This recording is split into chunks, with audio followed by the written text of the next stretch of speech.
سلام، صبحتون بخیر. همونطور که می‌بینید اولین برف تهران رو من براتون ویدیو میگیرم.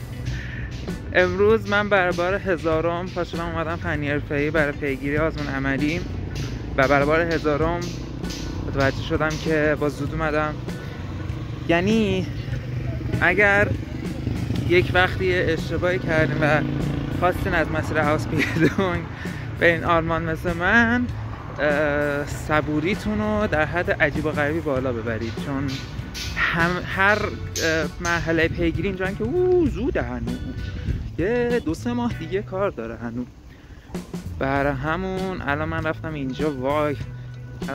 اینجا بهم گفتن که تو کی آزمون کسبی تو دادی؟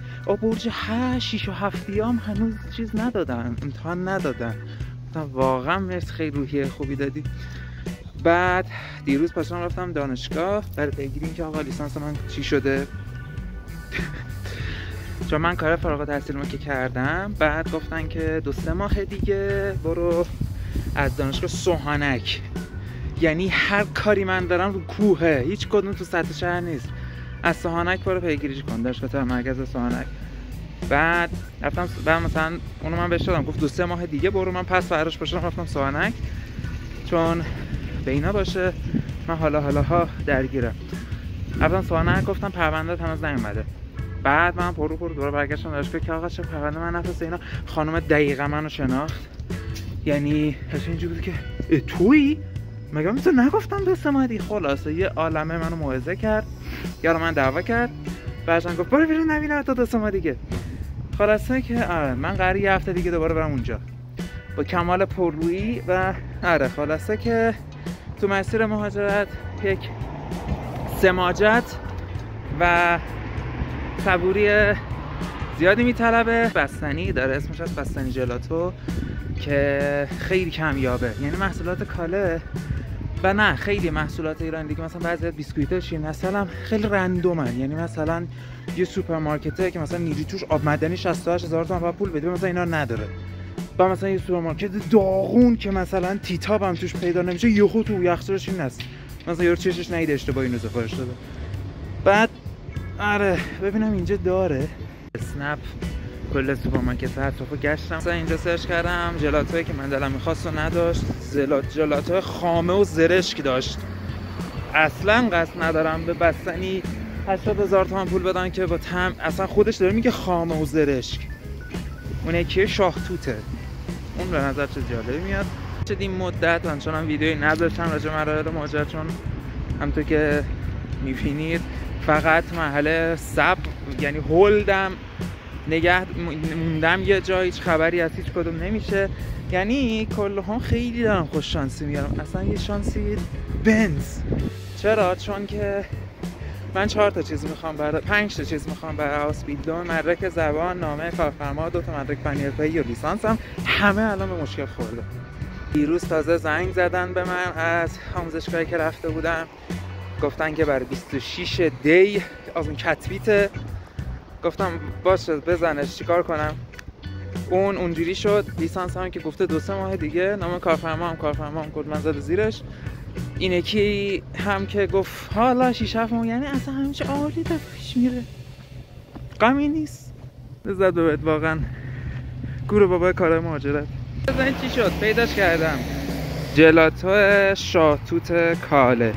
این کم پیدا میشه، نمیدونم چرا، چه چیز خاصی داره که این 80 تومنه. چیز جالبی که راجع به این شنیدم اینه که گفتن این 50% میوه شاهتوته، یعنی 50% میوه است. ببینید چه مزه‌ایه. واو، خیلی سرخ‌تر از اون چیزی که فکرش می‌کردم. این بهش میخوره واقعا 50% میوه باشه.